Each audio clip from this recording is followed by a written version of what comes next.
Jay here from Jay Just Smiles, and so I wanted to kind of give you an intro to what you're about to hear.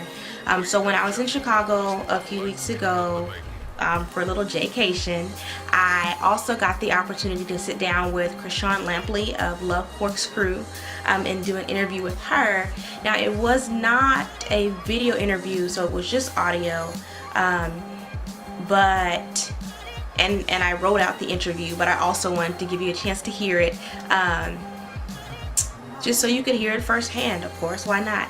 So please, if you're interested, which I hope you are, I hope you're watching this because you are, keep listening, check it out. She dropped some gems, y'all, like some for real words of wisdom, some for real pearls, some for real helpful and encouraging things.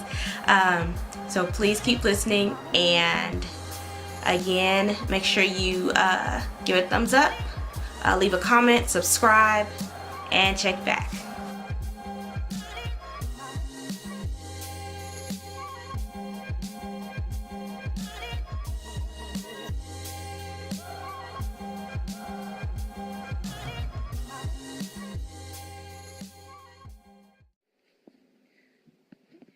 And so I know that you had previously had a bar in 2014, and so that was 2009. 2009. 2009 to 2011. Okay. And then something happened with that. Yes, so we closed due to a. Are you recording now? Yes. Oh, sorry. That's it. Like, you want to talk louder? Yeah, so I used to own an art gallery and bar from 2009 to 2011. We actually closed due to an awful flood. It was caused by baby wipes. So there was an owner above us, we were a storefront, who flushed non-biodegradable baby wipes down the toilet. It backed up into our place, and our $2 million worth of dram shop insurance did not cover baby wipes. So we closed. We couldn't afford to stay open. And then, yeah, that was the end of that, unfortunately. Baby wipes. Now, while the signs of don't flush this and that down the Correct. They do mean something. And I've learned that it meant my livelihood at the time. Yeah. And so I imagine it was a challenge to have to go through that setback to get to this point. Like, was there a time where you felt like you didn't know what would happen, or you felt like it was just all for lost? Sure, right then and there. I didn't know what to do. I went dark for a long time. The partnership that I had failed at that point. It was like a bad divorce that we went through. So I had to deal with that emotional side, the business loss, and I lost everything. All of my finances and everything were attached to that location. So it went from, flourishing and we're doing great and we think we're going to franchise and have several locations to I have absolutely nothing. So I went dark for a while. I was dazed from getting kicked out of the place we're sitting here right now. But I said, you know what, for some reason my heart's still beating and I have to get up every morning and I need to do more. So I didn't know what to do. But a lot of people were still contacting me that I met while I owned it because they always wanted to know from me where to go eat, what wines to pick, and what to bring to their parties that they were going to. So I go from dark to saying, you know what, I'm sick of people contacting me. I'm sick of this. I am supposed to be in this depressed place right now. So I said, you know what, I'm going to start writing a blog because I'm sick of people calling me. So I started writing a blog, and the blog was called Love Corkscrew. Just took off from there. Okay, so wine has been something you've been passionate about for a long time, it sounds like. Long time. I wrote the wine list when we owned it. So I've always had that special kind of palate, even since a younger kid. I was the kid who was eating sushi, who was enjoying trying caviar and different fun things. So I always had an openness to try things. And when people were drinking the cosmopolitans and the apple martinis, I was into wine. So yes, I've always had that different palate. Okay. And I imagine it's pretty difficult, like starting over and going to being an entrepreneur. Well, you had already experienced being an entrepreneur, but pretty much starting over. Did it make it a challenge for you to have to juggle like your family and other relationships and things like that all together? And if so, how did you find a balance to do that? When people always say that, we always expect the answer of, okay, during this particular time I don't answer the phone, or during this time I meditate on stuff. No, that's a lie. No, there's no balance. When you're an entrepreneur, it is, you know what, being an entrepreneur and doing what you do is the balance. Because if you love it so much and it's something that you enjoy and it's a part of you, that is your balance. So when it comes to my family, my friends, my loved ones, they all fit into that perfect puzzle. So whether it's I'm at a tasting and they come with me and come see me, or if I'm at a speaking engagement and I invite them, or if I'm at a gala and have a date, it's all part of who I am. So Love Corkscrew is me, and that's my balance. Okay.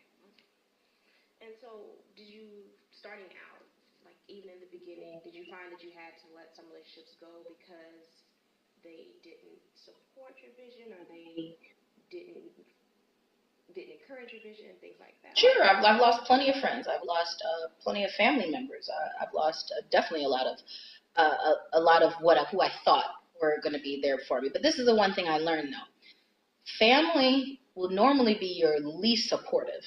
It's a funny thing. They're there for you. They're there for you as a person. But when it comes to your business, it's almost like, oh, that's cute.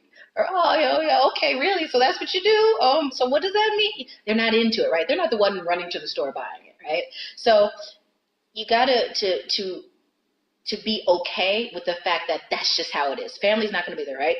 The friends, they know you. They knew you when, right? They knew you before. So sometimes they're not going to take you as seriously. It's the supporters and fans that drive you to do better and be better and do greater. Yes, you take that love from your family, that unconditional love to keep you balanced and there and not going insane. But don't expect them to run to the store or run to your event or pay all this money to go to all these big events you're doing. And just know that they'll be there for you if you make it, if you fail. They're still there for you. So. And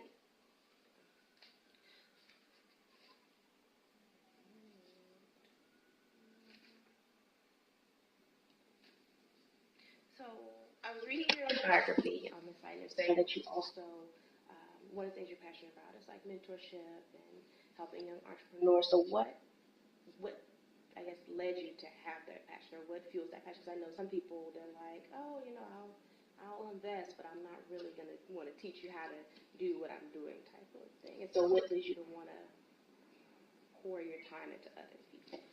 I see it more as being in an industry that doesn't look like me. My everyday norm is to struggle every day. Whether it's being taken seriously, people think I'm the promotional girl. They don't think I actually own the company.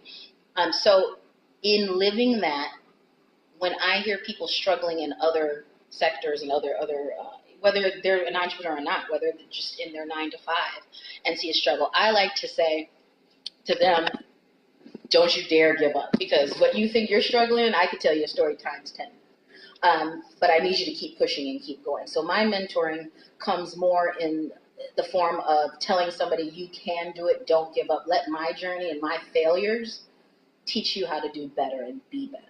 No, I'm not going to tell you how to make wine, but I am going to tell you how to succeed in something that you're passionate about. And that, I've always been that, though. It's so funny, even as a kid, other peers of mine would come up and ask my advice on things. I always kind of had that leadership role because I was the one that had the guts, good or bad, right or wrong. I was always the one to just do it. I just full steam ahead.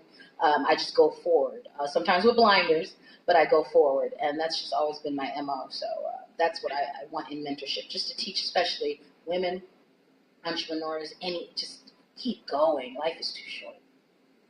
Yeah, that it definitely is. And so with that, I know you mentioned earlier that there was a point where you were feeling depressed and you decided to start your blog because you're like, well, I'm supposed to be at this stage.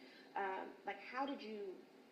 what point did you realize that you needed to really care for yourself as opposed to just staying in that spot? It was actually during that point, because it's so funny, because I'm an awful writer.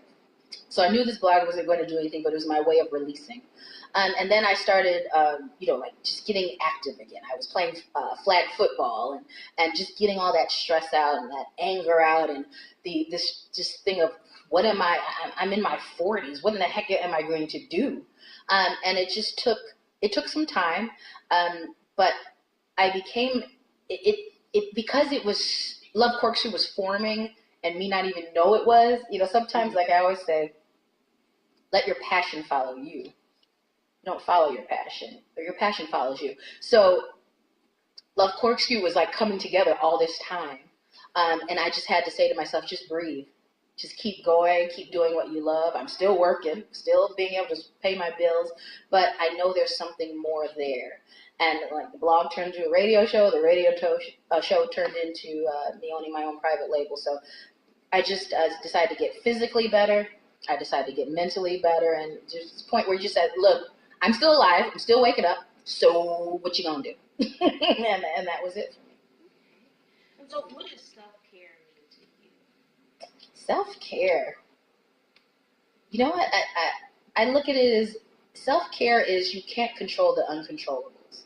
I think that's where we always falter, because we always overthink things. We get upset at things. We make so many assumptions, whether it's what somebody we think is thinking, whether it's what we think somebody's going to do or not do. I think self-care comes into the realization that, you know what, I can't control it. Why worry about it?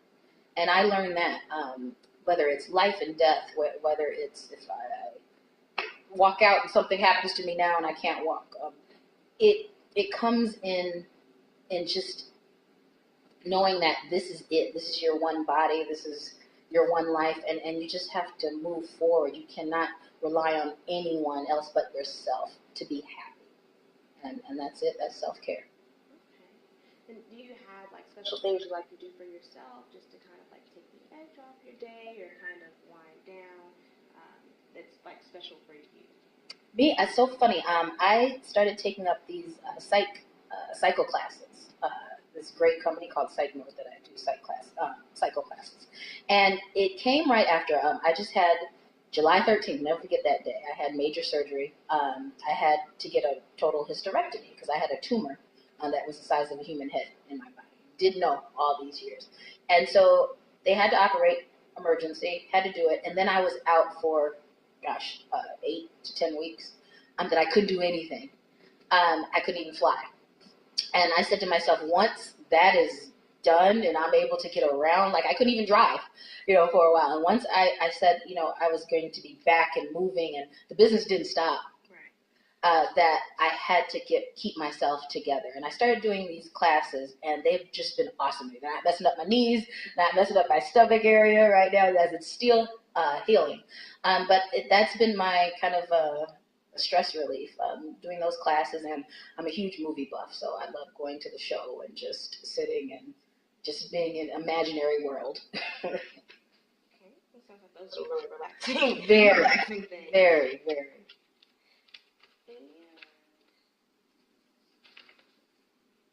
So, if you could give one piece of advice to your younger self, like you're just graduated from college, getting ready to face the world self, like what would that be? Oh gosh, probably to not set my future based on someone else. I think I did that at this young age. Whether it was who I was dating, whether it was where I was living, and where my people around me. I always said, okay, well, because of this group or because of these things or because of this guy that I'm with, this is what my future is going to be, as opposed to what do I truly want it to be? What makes me happy, not everybody else? Why alter your future and your goals based on someone else? And I think that's what I did. But at the same time, if that had not happened back then, I don't think I would be where I am now. So I always know that things that happened to you in the past always mold you to where you are in the future. So I don't take it back. I don't regret it. Definitely, I've learned a lot from my past, and that's what it's for. That's what a past is, a past. but it's a learning process. Awesome, really good advice. I'm going to take that for myself. Yes, I say that to a lot of people. Okay. And so what can we hope to see from Love Corkscrew in the future? I know you have wine, and I saw the candles. Yes. And so what's next? Next is going national. Just within the last week, I launched my wine club, and I look forward to that growing. Now I'm going to be able to, get Love Corkscrew to everyone, I think minus 5 states, at their doorstep. And I really need that to grow, and I look for that to grow, and just the awareness of Love Corkscrew and people really understanding what Love Corkscrew is. Me being less than 1% of the industry as an African American woman negotiant, it's a huge thing. There's 60 of us out of 111,000. I'm a unicorn. So the awareness. And secondly is I'm going to be doing so many speaking engagements this year. A lot of traveling. I leave for Atlanta tomorrow to do a teen summit for sex trafficking for young girls who are victims.